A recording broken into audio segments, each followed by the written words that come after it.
Ces hommes font partie du bataillon de marins-pompiers de Marseille. Avec une intervention toutes les 5 minutes, il bat chaque année un record national en effectuant près de 130 interventions pour 1000 habitants. Avec 2500 marins du feu, c'est l'unité de la Marine nationale dont l'effectif est le plus important.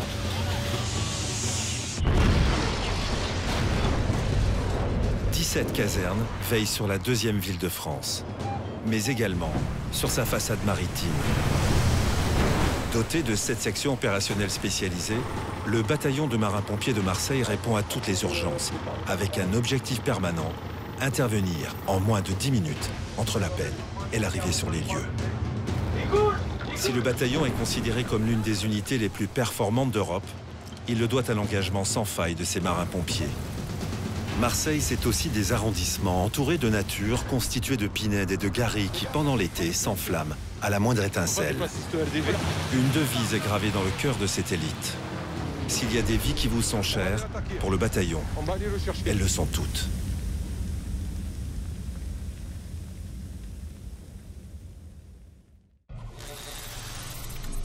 Intervention GIF. Pour l'ensemble en mon commandement, garde à vous.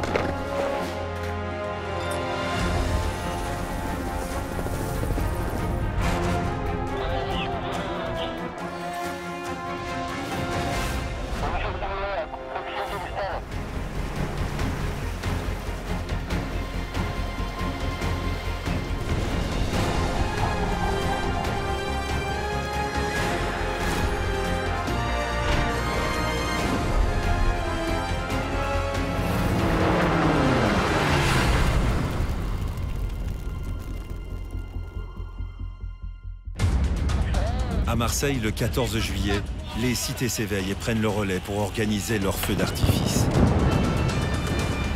Un cauchemar pour les marins-pompiers de la cité phocéenne en proie au piège à feu jusqu'au bout de la nuit. Entre juin et septembre, la vedette de Pointe-Rouge enchaîne les secours à personne. De la rapidité d'intervention dépend la vie des victimes.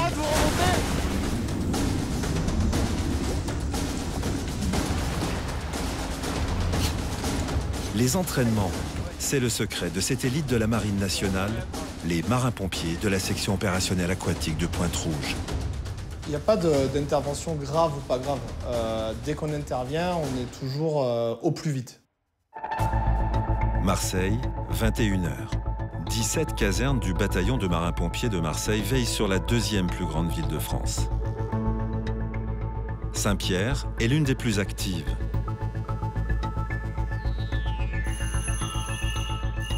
Intervention GIF.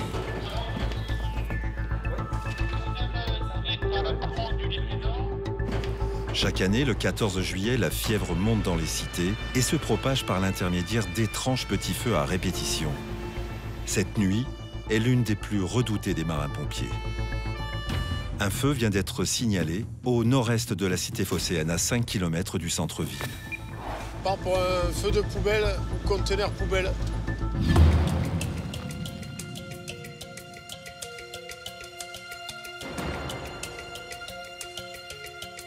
Des feux de poubelle soigneusement déclenchés sur des points stratégiques. Un message clair adressé aux marins-pompiers. Marseille est une chasse gardée. La nuit sera longue.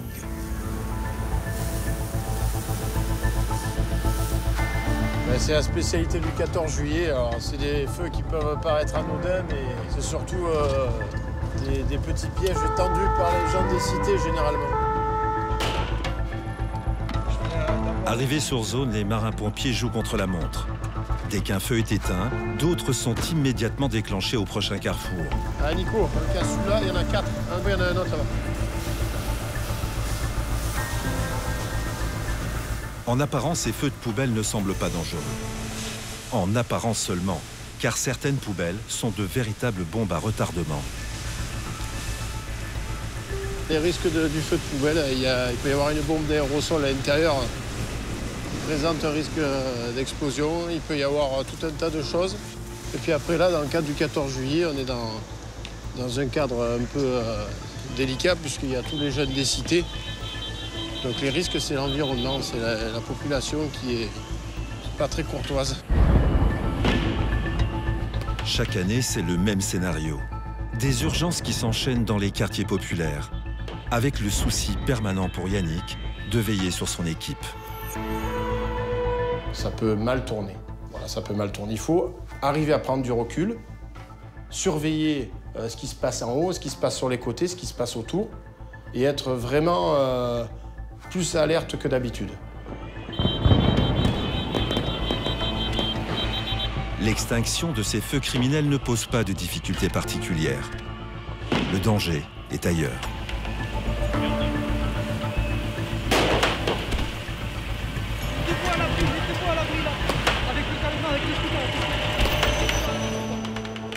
Il faut intégrer ce paramètre qu'il risque d'y avoir des débordements à cet instant T présent.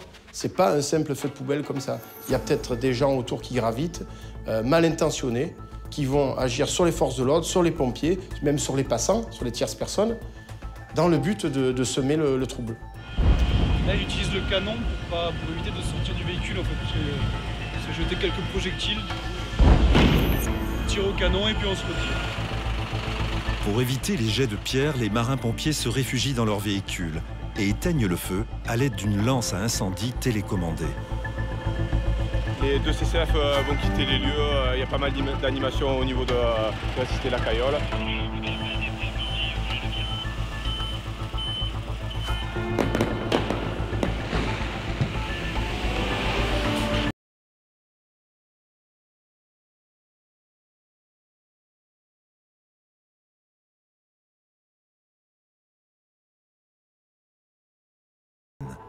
Cette fois, ce sont les marins-pompiers de Pointe-Rouge qui sont appelés en urgence pour un feu déclaré en plein cœur d'une cité HLM. La situation s'aggrave dans le quartier pourtant tranquille de La Cayolle.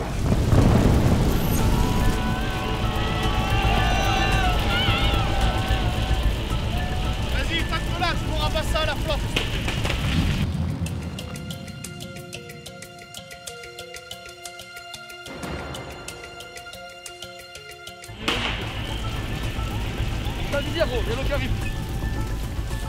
Cette nuit, les pyromanes ont choisi d'organiser eux-mêmes des petits spectacles dont les marins-pompiers en sont les principaux acteurs.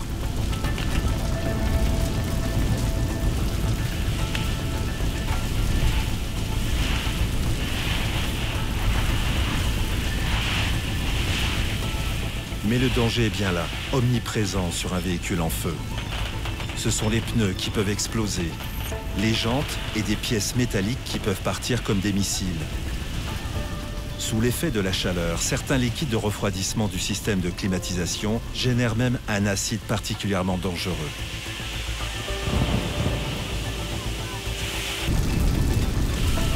Et puis sous le capot, l'huile et l'essence du bloc moteur constituent une menace, elle aussi explosive.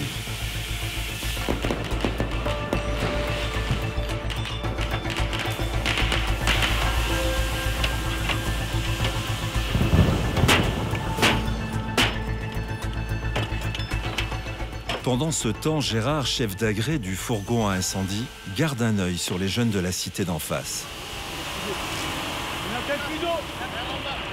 Il faut y aller avec un peu d'intelligence et arriver à leur parler pour arriver à temporiser un peu, mais c'est pas tout le temps évident, ça dépend sur qui on tombe. Ça dépend sur qui on tombe, ça dépend si d'un coup il y a un meneur. De toute façon, si nous on leur répond jamais, on monte dans le camion, on s'en va parce qu'on sait que ça peut dégénérer à tout. Ils attendent que ça. Alors, pour calmer la situation, Gérard prend contact avec les habitants qui jouent souvent le rôle de médiateur. Tu vois, on essaie d'être en bonne intelligence, d'être ensemble. Parce que je sais que vous étiez là pour les tenir. Ça avance à rien de faire ça. Si nous, on voit les CRS, autant qu'on est là, moi, On est là, c'est bon, normalement, pas de soucis.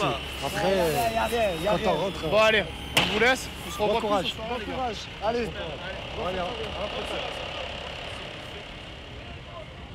On n'est pas policier du tout, mais je pense que dans la tête de certaines personnes, on est assimilé parce qu'on est en uniforme.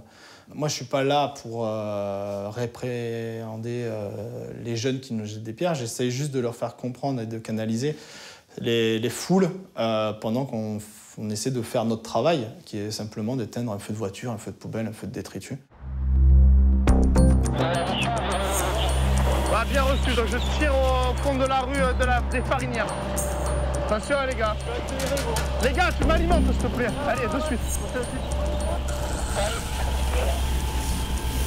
Saxo, je vous demande un renfort de moyens incendie. Multiples départs de feu de VL, 3 VL en feu à 3 points différents. Nombreuses personnes sur les lieux. Je vous demande un renfort police. Des départs de feu sur des VL. Dans le jargon pompier, des véhicules légers.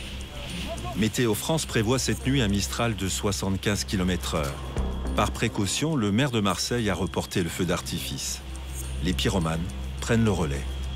Les gars, il y a une autre voiture qui prend là-bas. Ouais, c'est bien. Les gars, là, on laisse tomber. C'est bon?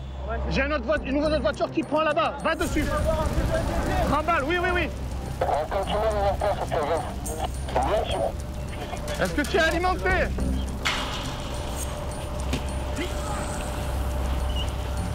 On est alimenté, tu peux y aller, grand. Des départs de feu se multiplient cette fois au milieu d'une résidence. Avant de lancer son équipe, Gérard analyse rapidement la situation pour établir la stratégie la plus efficace. C'est morto, celle-là, risque rien. On s'en fout, celle-là. Celle-là, le bruit, là, le bruit. Reste avec lui pour me gérer la pompe, on a un problème sur l'accélérateur. Des jeunes ont vidé le contenu d'une poubelle sous un arbre et y ont mis le feu. Les immeubles voisins, cette fois, sont en première ligne. Ok, reçu. On laisse ça, il traite le feu de détritus. On traite le feu de détritus comme il faut. On fait le plein et on voit après pour derrière. À traiter le feu où il y a le plus de risque de propagation. C'est-à-dire que là, celui-là était sous les arbres, donc on le coupe avant qu'ils prennent dans les pins. Il y a toute une rangée d'arbres avec des habitations à côté. Celui-là, là-bas, est sous un pin, mais il n'y a pas d'habitation proche, donc on le traite en second temps. Et le troisième qu'ils nous ont mis, qui est au milieu là-bas, et au milieu d'un parking, il n'y a aucun risque de propagation. Donc du coup, on le traite en dernier.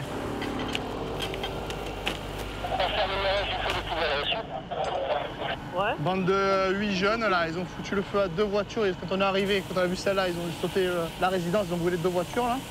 Juste au début, on les a tankés. Le feu de poubelle derrière, plus la voiture qui est là. On est bon?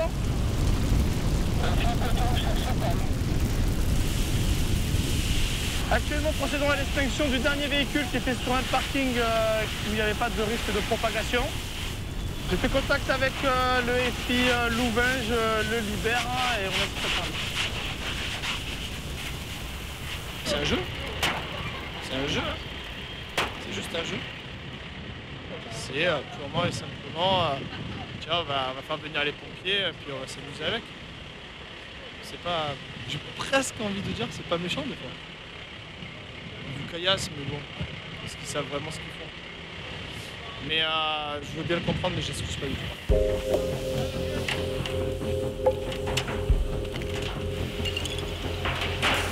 La plaque, on laisse tomber là aussi. Il est 21h45. Cela fait près de 6 heures que Gérard et son équipe enchaînent les interventions. L'esprit de corps et l'amitié entre les hommes permet de dépasser la fatigue et la lourdeur des nuits chaudes de l'été marseillais. C'est bon, allez, on remballe. On va faire le plein. Tu fais gaffe là, hein? T'éclates, hein? Ça régale. Peut-être il est heureux, l'expo, il est heureux. Ça me fait plaisir de te voir comme ça. C'est ce qui nous plaît dans le métier, on ne va pas se le cacher. On aime ce genre d'intervention. Ce qui nous plaît beaucoup, c'est de travailler en équipe et surtout de compter les uns sur les autres. Seul, on n'est rien. On a besoin des uns et des autres pour former un groupe et pouvoir intervenir correctement.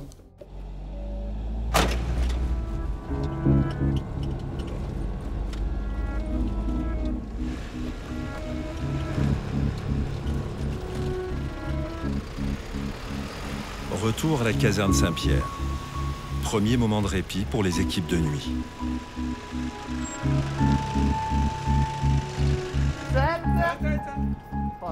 Mais les marins-pompiers de service ce soir-là ignorent que dans quelques minutes, un drame va se produire en direct sous leurs yeux, à la télévision.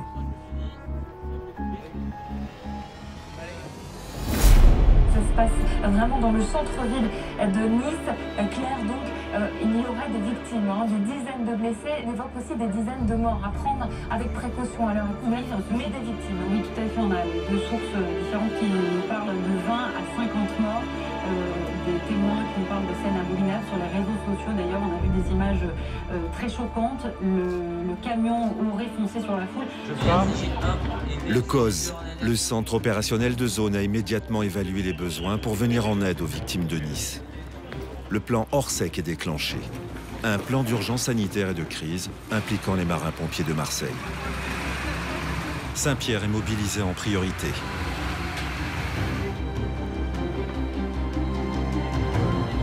Très bien, ça marche. Le départ de plus de la moitié des effectifs de la caserne se fait dans le calme. Je ne parle pas avec la générale, là. Et nous, on va aller à Nice, on va prendre la 3e position. Bruno, chef de groupe, a été préparé à cette éventualité. Et ensuite, la suite, je t'explique après. Déjà, tu es la 663. Depuis quelques mois, on s'entraîne toutes les semaines pour faire face à des situations d'attentat. Donc là, on met en œuvre ce pourquoi on a été formé et ce pourquoi on s'entraîne depuis des mois.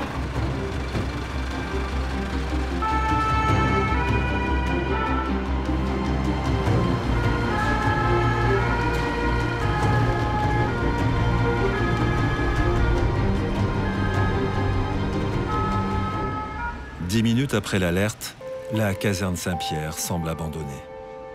Les marins-pompiers ont quitté les lieux pour passer cette fois de l'autre côté de l'écran. Mais loin d'apaiser la cité phocéenne, le drame de Nice enflamme les esprits et fait monter cette fois de plusieurs degrés la fièvre du 14 juillet. Un incendie criminel fait rage cette fois à l'ouest, près du port commercial et d'une cité de HLM.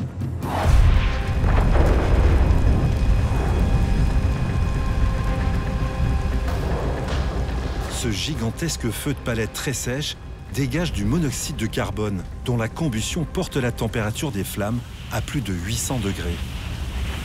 Le rayonnement thermique rend l'intervention difficile et dangereuse pour les marins-pompiers.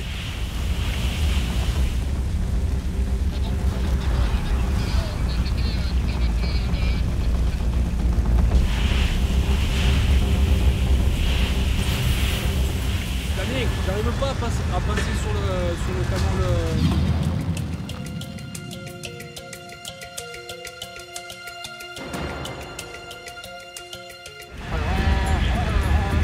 La firme active bien au sud, donc continuez votre action sur le côté droit du feu. Et dès que j'ai le DAGP avec les lances, je vais faire cracher l'échelle de Saint-Lazare. Ou si le CCFS arrive avant, je le ferai cracher dans l'axe du feu. Quand on arrive, on voit ce fort brasier avec ce fort potentiel calorifique qui monte à plus de 800 degrés. Les fumées d'incendie se dirigent vers les barres de bâtiments. C'est l'été, il fait chaud, les gens dorment les fenêtres ouvertes. Donc forcément, il peut y avoir intoxication au niveau des fumées d'incendie. L'incendie qui menace les bâtiments voisins nécessite le renfort de plusieurs casernes du bataillon. Le chef de groupe passe le relais à un chef de colonne. Sur la façade, on va parler en façade. Sur la façade, Charlie, un entrepôt désaffecté, directement menacé par le rayon de propagation du feu. Mais bon, comme on a limité la propagation, le feu s'est bien stoppé et il y a propagation dans cet entrepôt. Sur le côté gauche du feu, environ 200 mètres carrés, un entrepôt de 200 mètres carrés. Lui également désaffecté, propagation enrayée par l'échelle qui est sur le côté gauche du feu. La grande échelle est positionnée au-dessus du bâtiment le plus exposé par le rayonnement du brasier. Car il faut à tout prix refroidir le toit et les murs avant que l'incendie ne se propage du bâtiment désaffecté aux HLM voisins. Sur le côté gauche du feu, on a un entrepôt avec des bouteilles en pression. Et si le feu atteint cet entrepôt sans qu'on fasse d'action, il peut y avoir une grosse explosion. Donc là, ma première idée, c'est de mettre l'échelle aérienne en protection de cet entrepôt. Au niveau de la propagation du feu, c'est le plus gros danger. Le rayonnement thermique est l'ennemi du pompier. Sous leur combinaison anti-feu, les hommes du bataillon ne peuvent tenir que quelques minutes et ce relais sans temps mort. Avec ces uniformes, on supporte une chaleur d'environ 400 degrés. Avant, les uniformes étaient différents, c'était du cuir. Les surpantalons étaient beaucoup plus légers. Et aujourd'hui, on intervient avec des tenues qui sont au top de leur technologie, avec une matière à l'intérieur qui n'est pas tellement respirante. Et donc, ce qui nous manque, en fait, c'est l'appréhension à la chaleur. la balise que mes hommes portent au niveau de l'appareil respiratoire. Au niveau d'une certaine chaleur, elle émet une sonnerie. Donc cette sonnerie va permettre d'indiquer une température au porteur et en fonction d'une certaine température, il va permettre de reculer. Les combinaisons d'aujourd'hui protègent le pompier jusqu'à 400 degrés, mais seulement quelques minutes. Cette balise peut leur sauver la vie. Ce boîtier est une alarme qui se déclenche dans 2 situations. Lorsque le marin-pompier reste immobile plus de 18 secondes, la balise sonne de plus en plus fort. Et lorsque la température dans l'environnement du pompier atteint les 270 degrés. C'est la 2e fois que cet entrepôt prend feu. L'ensemble du stock de palettes avait déjà brûlé il y a 1 an. Mais derrière le jeu des pyromanes, le pire n'est jamais loin. Mais une fois encore, grâce à l'appui de plusieurs casernes du bataillon, l'incendie ne fera pas de victimes.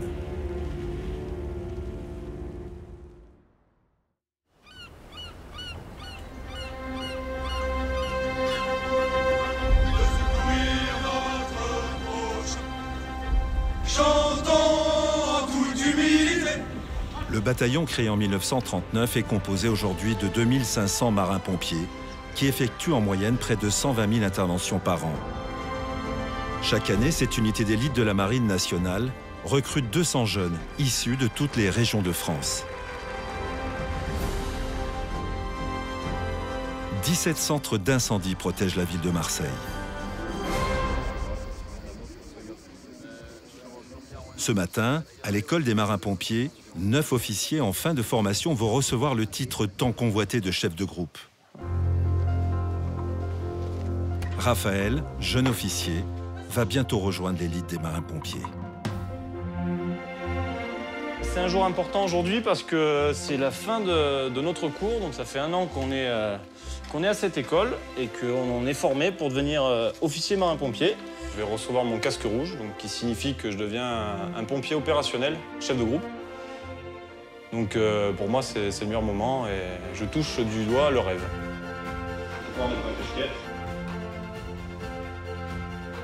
On ajuste bien. La cérémonie du casque rouge marque l'entrée des marins-pompiers dans le monde réel. Le casque rouge est le symbole du chef de groupe, en charge du commandement lors des opérations de secours. Sa couleur lui permet d'être rapidement repéré sur le terrain par les marins-pompiers.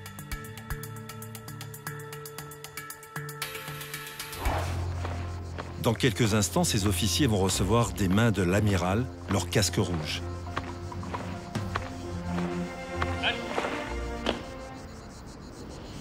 Pour officier chef de groupe rassemblé complet. À vos ordres, amiral. Officier, vous terminez votre période de formation avec succès. Et aujourd'hui, devant vos familles que je salue, vous allez recevoir vos casques d'officier chef de groupe. Être officier est un honneur, mais également une lourde charge que l'on doit porter sans jamais se relâcher, aussi bien sur le plan militaire qu'opérationnel. En prenant ce casque, vous en acceptez tout.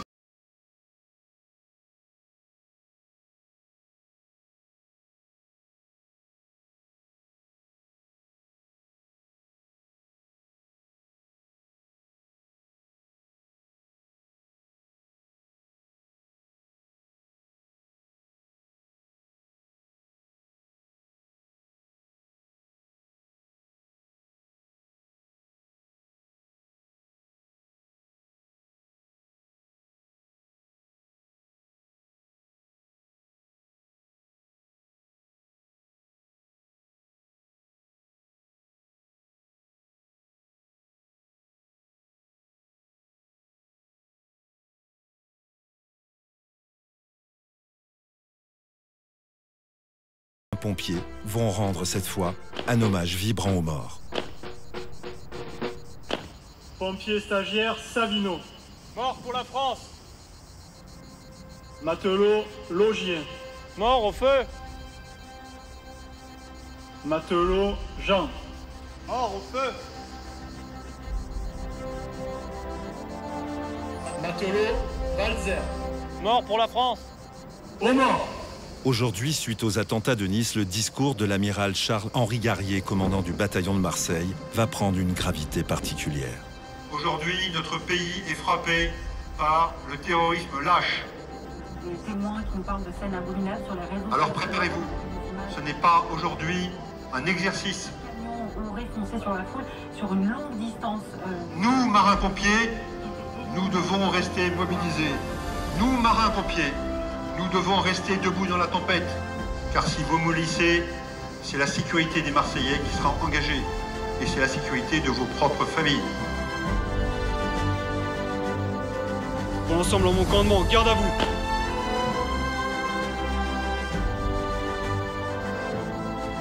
À nous de rester debout. Vive les jeunes officiers, vive le bataillon et vive la France. Félicitations. Oui. Merci. Toi aussi. C'est bien passé, il est où le parrain? Ouais. Bravo. Bravo. Merci beaucoup, amiral. Bravo. La remise de ce casque rouge est le symbole du commandement sur le terrain. Mais c'est aussi la récompense pour toutes ces familles présentes à la cérémonie.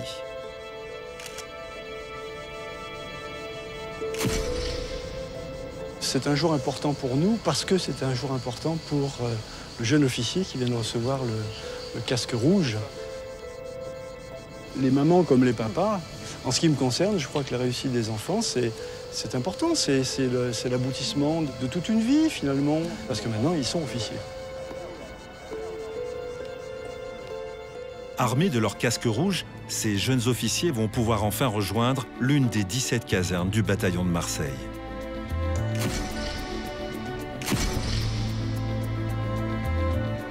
L'une d'entre elles, Pointe-Rouge, est située au sud de la cité phocéenne. Composée d'une bordée de 75 marins-pompiers, cette caserne intervient sur terre et sur mer. Pointe-Rouge constitue la première base de marins-pompiers plongeurs de Marseille. 35 d'entre eux sont spécialisés pour intervenir jour et nuit sur la façade maritime. Chaque jour, ces marins du feu bichonnent leur instrument de travail, la Bonne Mère. Dotée de 2 moteurs de 500 chevaux, cette vedette insubmersible appartient à la Société nationale des sauvetages en mer et sort par tous les temps.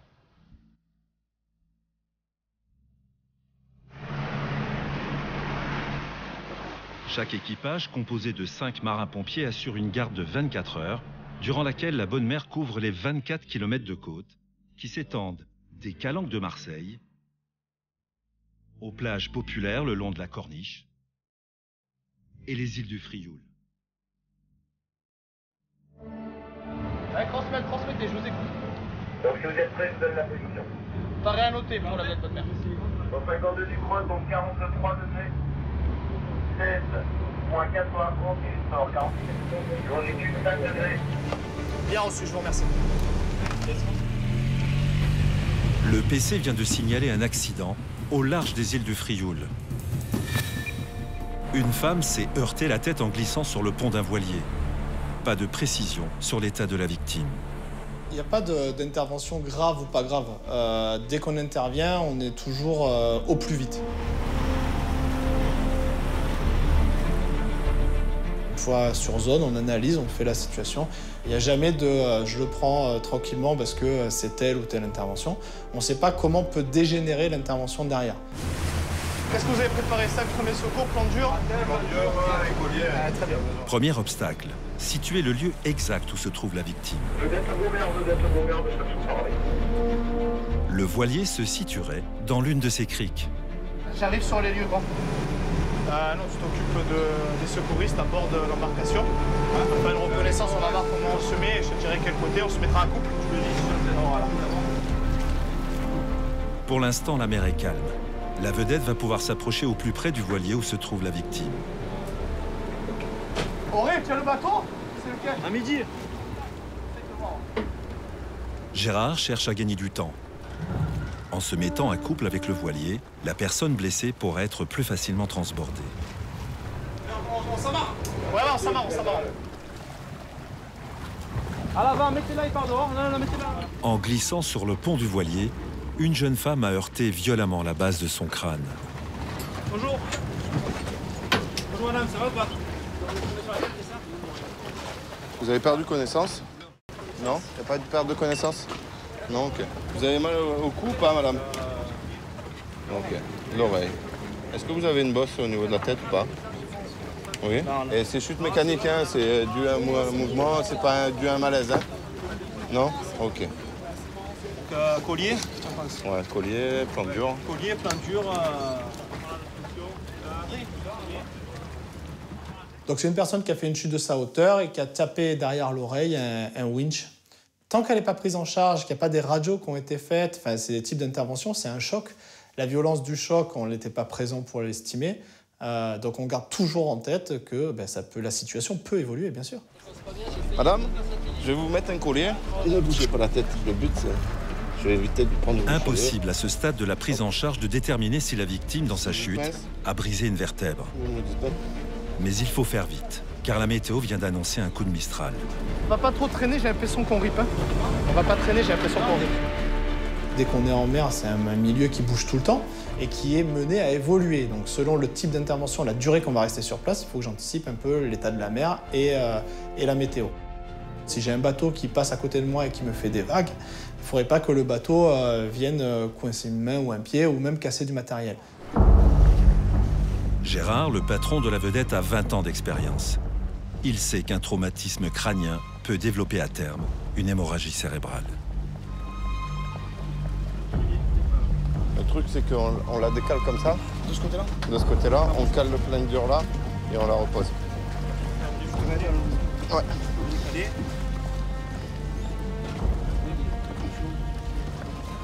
Là, on va conditionner la personne. Donc là, on est complètement en train de l'immobiliser par rapport à sa chute au niveau de la tête. Avant d'être transbordée, la victime doit être soigneusement immobilisée, de la tête aux pieds.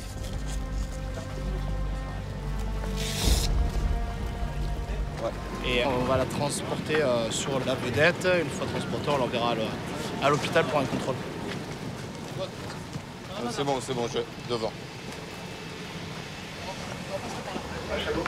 Le transbordement ne prend que quelques minutes. La victime est installée dans la cabine. Son mari l'accompagne.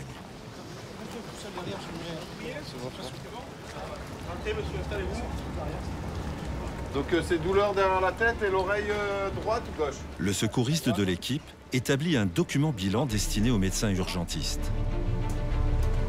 Donc je vous disais, si vous avez la moindre douleur, là, quoi que ce soit qui se réveille, si vous ne sentez pas bien, vous me tenez au courant, j'ai des sacs plastiques, je vais quoi faire. En cas d'aggravement de la situation, la victime peut toujours être évacuée de la vedette par hélicoptère.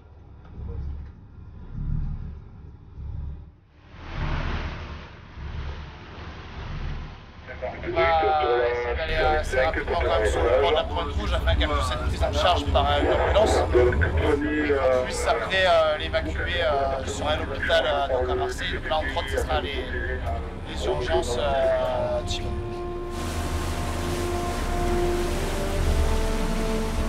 Je peux vous libérer si vous êtes trop. Mais là, c'est par précaution, hein, plus que par autre chose. God, une fois que tu as toutes les infos, tu passes un bilan en 15? Il n'y aura pas besoin, ce sera bilan blanc, transport Timon, Dieu. C'est chute méca. Il n'y a pas de perte de connaissance. Bilan blanc. Cela signifie que la victime n'a pas perdu connaissance lors de son accident et qu'elle n'est pas en détresse vitale.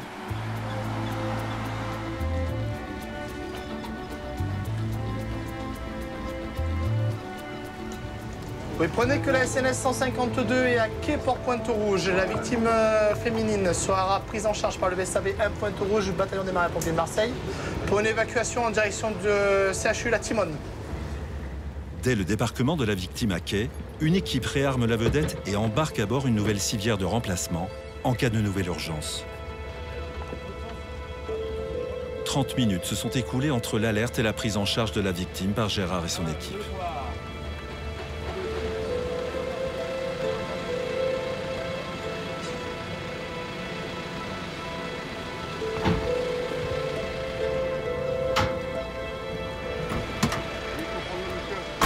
Durant les seuls mois de juillet et août, Pointe-Rouge effectue plus de 1000 interventions sur terre et sur mer.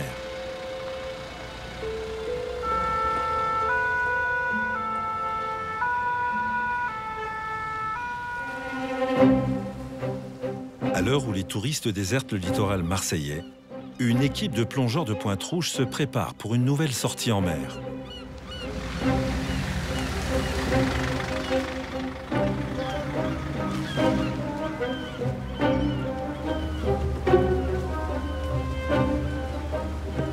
Pour maintenir leur performance physique et mentale, les plongeurs de la section opérationnelle spécialisée aquatique, le SOS Aqua de Pointe-Rouge, s'entraînent régulièrement.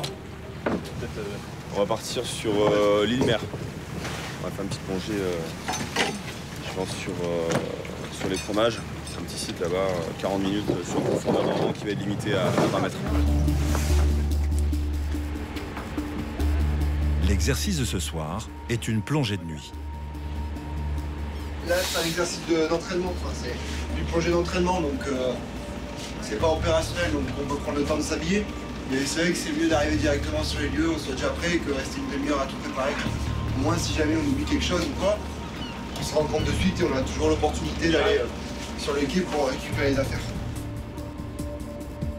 Notre métier est basé principalement sur de l'entraînement. On s'entraîne tous les matins, on s'entraîne régulièrement à tout type d'intervention.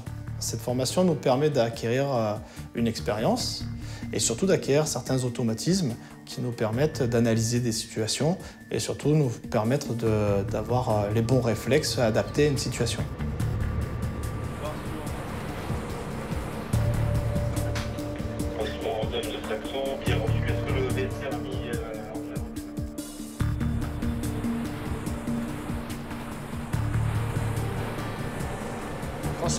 Crossmet, SNS 152 vous appelle sur 16. 5 exercices plongés. Secteur île-mer, durée de l'exercice environ 2 heures. Je vous rappellerai quand je serai à quai pour Pointe-Rouge. Ouais, c'est merci, bon accès, bon sortie à tout à l'heure. Allez, c'est parti. En cas d'urgence, l'équipage de la Bonne Mer reste à disposition du CrossMed, le centre régional opérationnel de surveillance et de sauvetage de la Méditerranée. Mais pour l'heure, premier moment de répit pour Gérard et son équipe.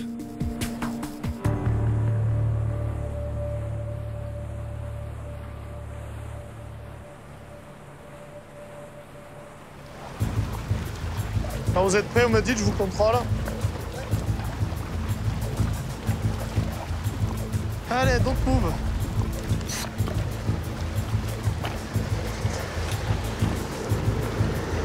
Ça, je te fais un câlin avant de partir, on sait jamais. Au cas où, ça aurait pu. C'est bon? Masque, c'est bon. Allez, gaz. Plongeur à l'eau. Tiens, prends ça. Gérard est patron de vedette, mais également responsable de la sécurité de son équipe. Avant chaque plongée, il vérifie l'état du matériel.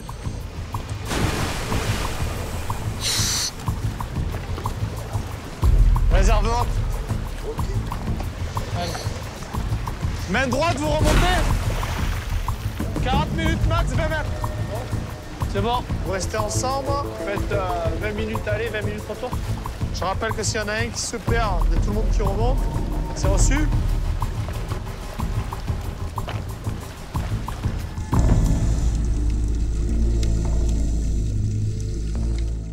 L'exercice de cette nuit va entraîner l'équipe de Gérard à trouver son chemin dans l'obscurité, à 20 mètres de profondeur.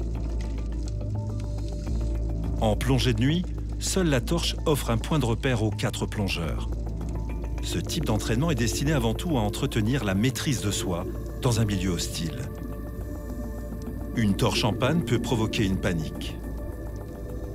Plus grave, l'incapacité à lire ses instruments pour vérifier et stabiliser sa profondeur.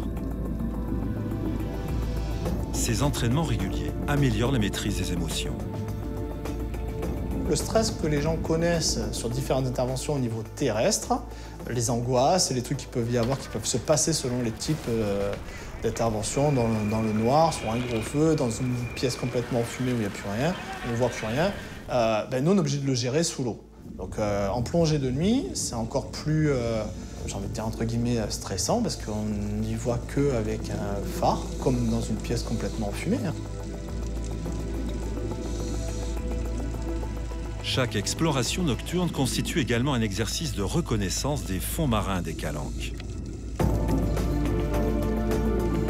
Les plongeurs identifient les failles sous-marines, mémorisent la position de chaque rocher constituant la côte déchirée, si caractéristique des calanques. C'est dans cette zone que les marins-pompiers interviennent le plus souvent pendant la période d'été.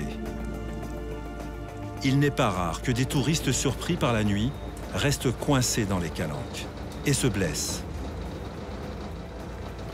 Les plongeurs du SOS Aqua de Pointe-Rouge doivent pouvoir intervenir rapidement sur les rochers et sous l'eau.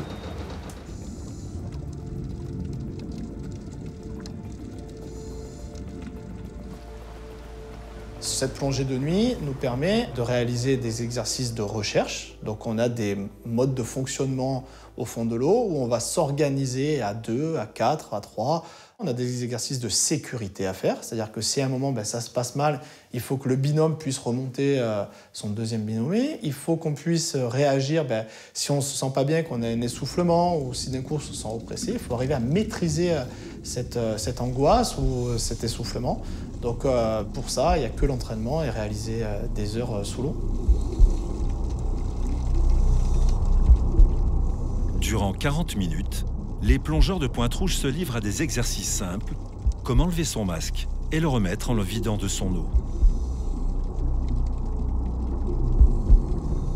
Sans oublier que lors de cette plongée, ils peuvent être à n'importe quel moment appelés pour une nouvelle urgence.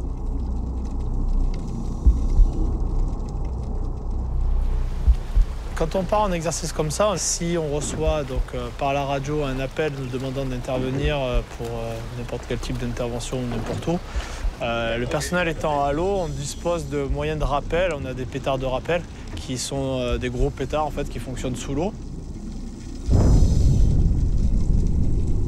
Donc dans l'eau, les ondes fonctionnent très bien, donc ça s'entend très très bien. Et donc du coup, le personnel est formé, donc il remonte, on remonte sur la vedette et on part en intervention. Conditionné dans un étui étanche, le pétard de rappel est déclenché par frottement, comme pour une allumette, puis est jeté à l'eau. Lors de son explosion, l'onde sonore émise est audible par les plongeurs jusqu'à 100 mètres. Dans l'eau, le son se propage beaucoup plus vite que dans l'air.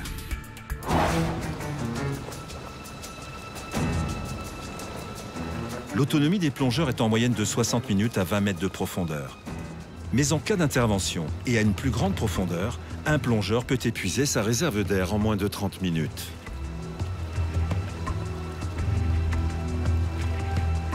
Les 40 minutes de plongée sont arrivées à leur terme. L'équipe ne devrait pas tarder.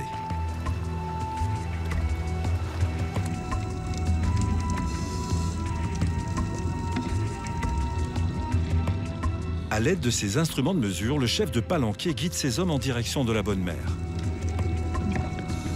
Malgré sa progression dans le noir, les plongeurs de Pointe-Rouge retrouvent leur point de départ avec une précision étonnante. Tout s'est déroulé comme prévu.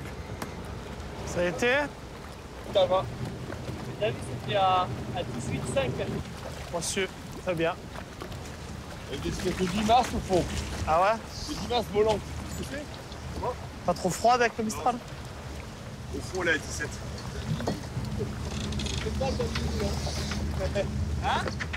Cela fait des années que cette équipe s'entraîne régulièrement.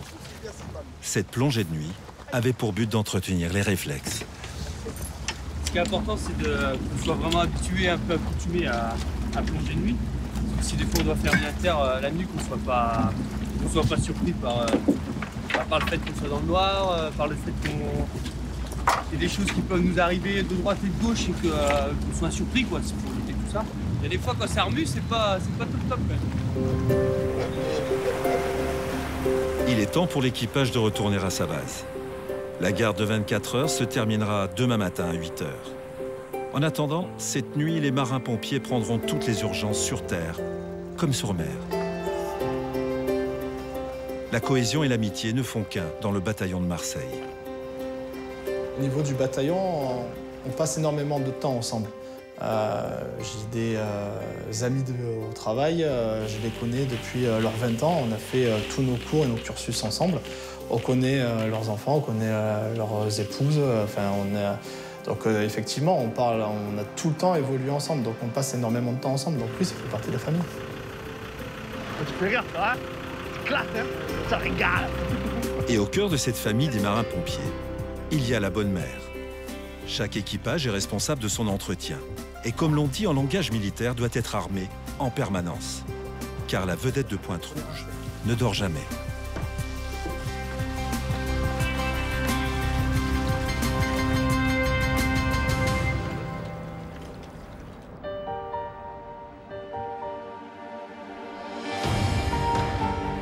Je suis marin-pompier parce que j'aime les gens, j'aime la nature humaine en général et je me lève le matin sans savoir ce que je vais faire. Aujourd'hui, quelle personne peut se lever, aller au travail sans savoir exactement ce qui va se passer? Est-ce que ça va être une petite journée? Est-ce que ça va être une grosse journée? Qu'est-ce qu'on va rencontrer? Qui on va aider? On intervient le jour, la nuit. On est dehors, on est dedans, on est partout. Et humainement, on est au contact direct de la population. Alors, c'est pas toujours facile. Il y a des hauts, il y a des bas. Mais les années passant, avec le recul, humainement, c'est une grosse richesse, ce métier.